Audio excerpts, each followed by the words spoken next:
नमस्कार, news 18 update में स्वागत है आपका। मैं हूं आपके साथ सिरांधा। चलिए आपको सीधे महाराष्ट्र लिए चलते हैं, जहां पर पीएम मोदी पहुंचे हुए हैं। टाइमलेस लक्ष्मण किताब का उन्होंने यहां पर विमोचन। समाज का मनोविज्ञान, राजनीति के चौराहे पर चलती गतिविधियां, देश की अपेक्षाएं और सरकारों की वृत्ति प्रवृत्ति, कार्टून के जरिए भारत का सामाजिक राजनीतिक मनोविज्ञान के इतिहास, इसका एक केस स्टडी हो सकता है। और लक्ष्मण ने कैसे इसको बांधा है, इसको पकड़ा जा सकता है। और हो सकता है शायद आने वाली पीढ़ियों को ये ताकत के रूप में काम आता है। मैं हमेशा ये सोचता हूं कि एक आर्टिस्ट और एक कार्टूनिस्ट में फर्क क्या होता है। तो मैं गलत हो सकता हूं, लेकिन शायद लगता है कि कार्टूनिस्ट ईश्वर के सबसे ज्यादा निकट होता है और शायद उसका डायरेक्ट डायलिंग ईश्वर के साथ रहता है, क्योंकि ईश्वर हर व्यक्ति को एक प्रकार का नहीं बनाता है। कुछ न कुछ विशेषता हर एक के चेहरे में, नाक नक्शी में कुछ न कुछ बनाता है। हमको कोई मिलता है तो हमें वो सुभाष जी मिलेंगे तो ऐसा ही लगेगा, हाँ सुभाष जी मिले थे। लेकिन कार्टूनिस्ट मिलेगा तो कार्टूनिस्ट को सुभाष जी नहीं दिखेंगे। कान थोड़ी लंबी होगी तो वही दिखाई देगी, नाक थोड़ी टेढ़ी होगी तो वही दिखाई देगी, क्योंकि उसने उसको मैसेज दिया हुआ है कि देख, मैंने जब सुभाष को बनाया था तो ऐसे बनाया था, तो तुम जब इसको मिलो तो यही पकड़ना। और इसलिए कार्टूनिस्ट, अब खुद लक्ष्मण खुद का कार्टून भी बनाते हैं। वो तो कलम के धनी थे, पीछे के धनी थे, वो भी अपने आप को सुंदर बना सकते थे, ठीक, ऐसा नहीं किया। उन्होंने खुद को भी वैसा ही टेढ़ा मेढ़ा बनाया, उन्हीं बालों को उन्होंने अपना पॉपुलर बना दिया। अब कॉमन मैन, मैं नहीं मानता हूं कि हमारे जो कॉस्ट्यूम डिजाइनर्स हैं उन्होंने लक्ष्मण को कोई एडवाइस की होगी।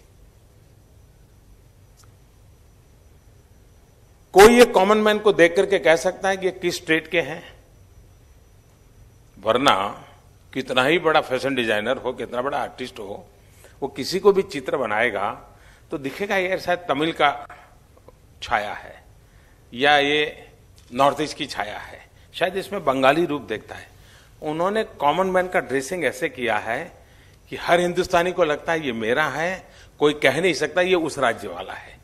साहब ये कितनी बड़ा, यानी जो इसको माइन्यूटली देखेगा उसको पता चलेगा कि ऐसा कॉमन मैन क्यों ढूंढा, जिसके पूरे पहनावे से पक्का नहीं कर सकते हैं कि हिंदुस्तान के किसी एक इलाके को वो रिप्रेजेंट करता है और वो एक युग को रिप्रेजेंट करता है। ये कॉमन मैन कांस्टेंट है।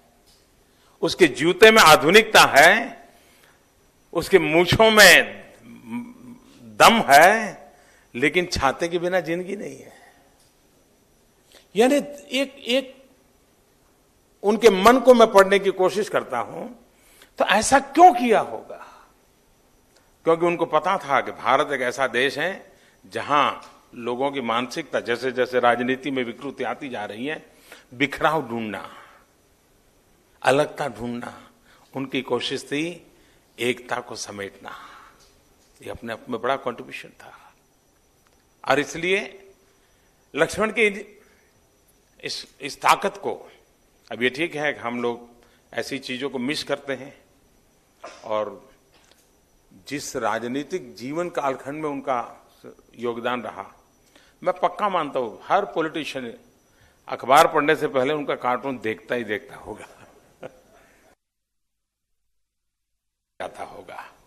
इतनी ताकत होना ये अपने आप में बात। कार्टून की दूसरी विशेषता है वो चूपता नहीं है जी, कभी चूपता नहीं है।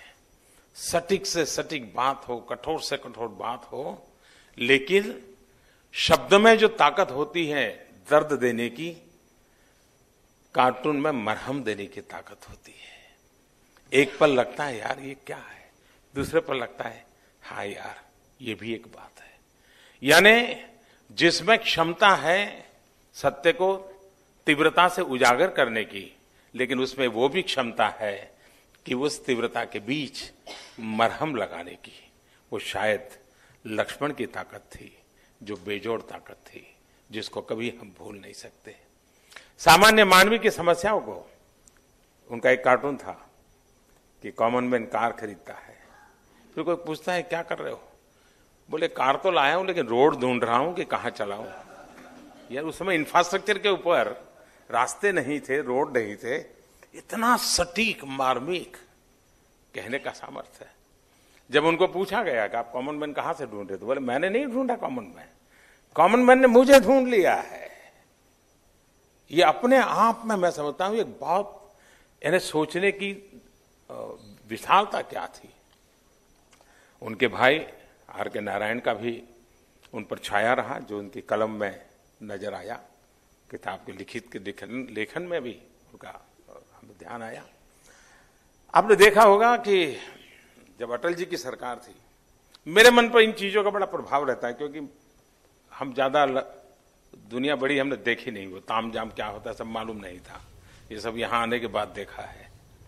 तो पहले तो ऐसे ही जिंदगी गुजारते थे, तो उन्हीं चीजों को देखा था, तो वही